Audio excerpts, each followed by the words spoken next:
sinabi ko na letter basis. It is on Decade Order number 8, series of 2015, which emphasize the formative and summative. When tayo mag-summative? Pero ngayon sa yung try, yung three term. Ang summative test, kailan tayo magbigay ng summative test? After sa isang unit. Diba ngayon kay first term, second term, third term. Tanaw na kung naminaw ba ni pag yung sa online at saka yung may nag face to face. Sa first term, how many summative? Duha.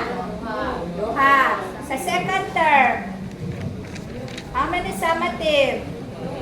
Duha. Sa third term, kuyawag yun, sir. Maayo na siya reasoning ability. Of course, I therefore conclude on the third term to summative. Pangutanan lang na akong naminaw. Okay. So, ang formative, kailan nangyayari? It would be, yes ma'am.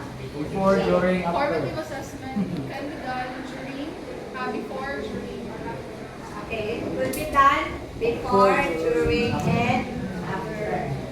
So, the purpose of assessment is to monitor learners' progress and guide instruction. Possible, with the result, magbigay tayo ng ano yung sa ilaw, di ko ano lang sa ilaw ways forward. Yung sa W, di ba? Ways forward or credit assignment. So, hindi tayo mag-focus sa ilaw dito when we will discuss sa session na lesson planning. Pero i-integrate na daw, may session tayo na i-join doon as a whole. Okay, constructive alignment. So there were three. We have the learning competency.